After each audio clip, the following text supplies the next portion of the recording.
21 mega box. Little quick rip action here. Handful of packs. Couple Mojo packs. And that'll do it.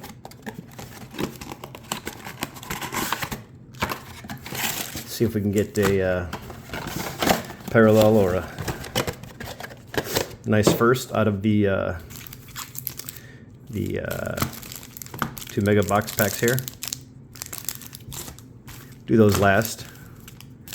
Knock out the space real quick. So just like every other year, anybody that's new to mega boxes, there is only base. 20, what's this, 21, so 22. And then this one will have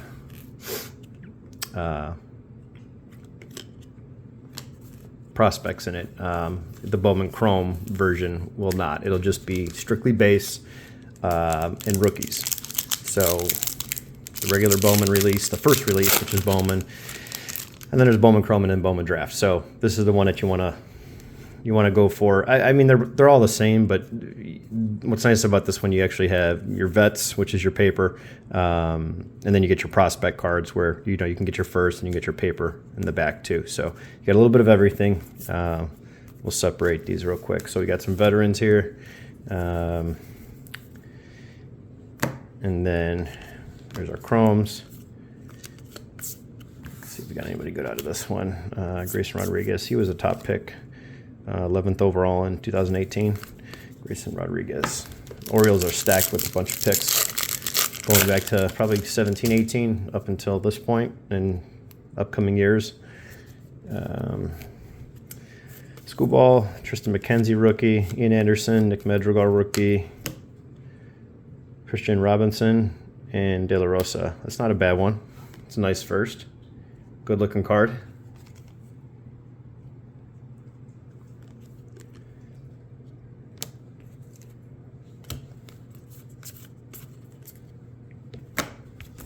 Okay, got this, got that. All right, mega box. And the reason I'm opening up this is I wanted to get another wrapper, just because I didn't have one for my binder set, and I have quite a bit of these. We do have a thickie in there. Let's see if I can do a little better job. Oh, got another book base pack. Look at me. I can't even keep it together with a small break. All right, Altuve, cheater, Manny Machado, Luis Garcia for the base cards. Set that there. Jake Vogel, Josh Jung, that's a good one. Francisco Alvarez, this past year's #1 overall prospect. Should be in line for the Mets catching position this year. Oops, I did that wrong too. Okay. I'm going to set these up here. See if I can do a little better job saving this wrapper. There we go. And these Mojos, these packs are tough to hit something. So this pack is going to be a base pack. Look at that, Wander Franco. Is it Franco or Franco? I mean, we have Julio Franco when he was here with the Indians, and Julio was always Franco. So is it Wander Franco or Franco? Okay. So we're off to a good start. Looks like we've got an insert in there. Nice Wander. These cards just look so good. That's a beautiful card. De La Rosa, another good hit. First. It's a good one. And we've got Garcia, Rookie of the Year favorite insert. Christopher Morel. And Mr. Salas, both first. So not bad on those two. Okay. Looks like it looks like a pink. Don't think it's an autograph. I think the autographs are flipped backwards, but I could be wrong. Let's peel these from the back. Oh, there we go. Bobby Witt Jr. Right on cue, Mr. Witt. Welcome to the stand. There we go. Mr. Langoliers. Ed Howard, another good prospect for the Cubs. Cubs are looking all right. And Mr. Kjerstad. Is it Kjerstad with the silent J? Or Erstad or Herstad? It's Kjerstad. Yeah, I think he got injured a couple years back, but he's working his way back from what I remember. So let's see what our pink is. This should be numbered to maybe 299. And it looks like we have a bat. We have a first, which is good. What team is this? From the Angels. Who is this? I have no idea. Well, here he is. Alexander Ramirez. That's who it is. To 199. Sorry, I thought this was 299. Numbered out of 199. Born in 02, number 14 Angels prospect per MLB.com. Let's see, blah, blah, blah, blah, blah, blah, blah, blah. No idea. Nothing about him. Nicely centered, clean surface. Look at the QC on these cards. I mean, this year was just amazing. Look at every card here, compared to what we're dealing with today in 2022 with the current release. In 23, but we're ripping 22 product. Just look at these cards. And it doesn't have to be perfect on every one, but, I mean, just the overall quality. I mean, I can show you and zoom in here. It's just amazing how, no roller marks, no surface scratches, no complete, gouge lines, the fingernail dimples, what I call them, which everybody's been getting out of the Chrome products. I've got a box set aside here. That's kind of... This is my, I think, third or fourth batch that's going back.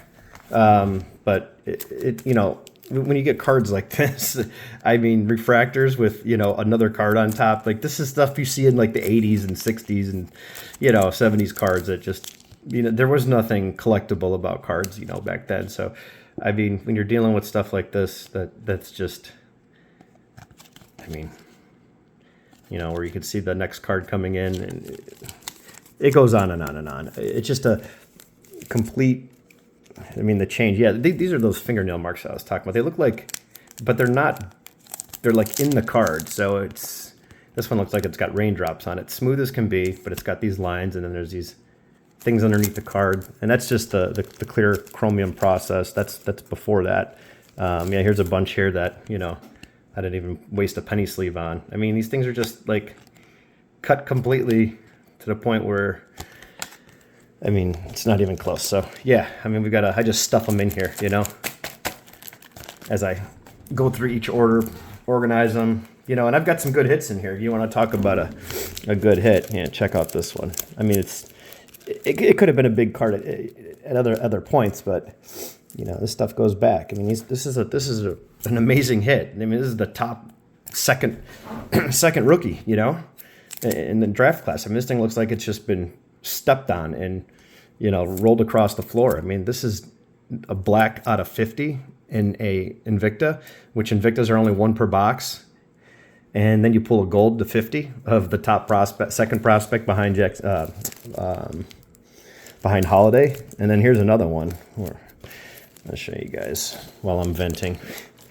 Here's a good one. Now, I know it's a couple years past his first card and everything, but this card's no slouch. I mean, I know Robert hasn't had the career that we thought he would have, but to pull a red to 5, and this thing has got some pretty gnarly, like, I don't know if you can see it, going all the way through the card. I mean, you can see it right there. Yeah. All the way through. I mean, 5 out of 5 for, he didn't have a terrible year, but when healthy, the guy could be what we all thought he could be and have a 15-year major league career. But for a second, third, whatever this third-year card it is, out of a Bowman product, red to 5, this is a big hit, and it's trashed. I mean, if it's not something on the front, it's something on the back. If it's not miscut, you know, I mean, then you pull that gold. The gold was upsetting because it's such a big card, and it's such a, well, it's such a tough pull, I should say that. And then I have stuff labeled where it's my whole entire case of all my refractors. And it's crazy because all the refractors were bad and all the other cards were good. So wherever they printed the refractors or that run and then inserted those in, they're junk. I mean, I'm okay even with the 80-20 card, like way off centered, and you get a few of the whatever. You just eat it, right? It's a gamble. It's the cost of doing business. It's the risk you take. You can't complain and pick through every card. You certainly can't. But just to show you, you know, I did a couple years of Bowman in my other video, but then you just pull pack fresh cards that, you know, that look like this. I mean, I don't even have to really look at this thing in depth for scratches. You know, it's a quick look up, no surface lines, no scratches, no roller marks, and I mean, sharp as can be. Centering's great. It's a quick glance. Doesn't take much to review a card like this, and then penny sleeve it, card saver, submit it to PSA or SGC or whoever you like to grade with. But just looking at these cards, you know, I mean, it's nice to pay good money and you pull a nice pack with a Bobby Witt and a Wander. I mean, and you get amazing centered cards that, you know, quite collectible.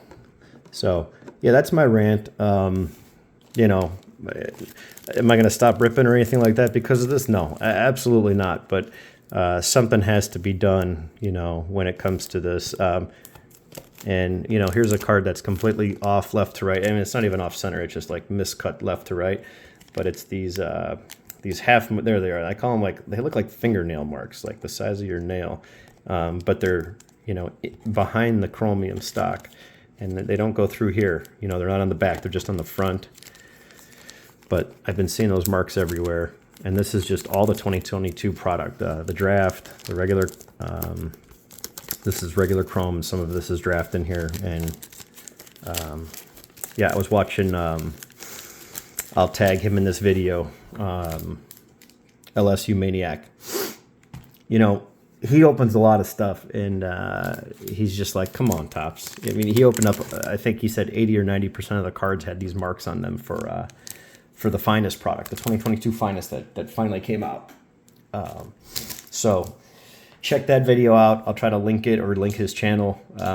You know, he's got a ton of subscribers and more viewers than me, but it's still good to look at and just see that everybody has the same problem. It's not just isolated. You know, I source my product and stuff from multiple places because I'm a big freak when it comes to collation and not getting stuck with the whole case where you open up and you get 5 of this guy or 5 of that guy. And it, you know, yeah, that may work out good in your favor, but it also may work out to the point where you're not really going to benefit. You may get the hot case where I pulled 3 Julios, or I pulled this, or I pulled that. That's a rarity. I'd rather take partial cases, give me half case from 4 different places, and especially if you're doing a break, it gives it a nice mix for the people that are buying into your breaks. That's just the way I like to do it. That's the way I've had better luck just opening my own product.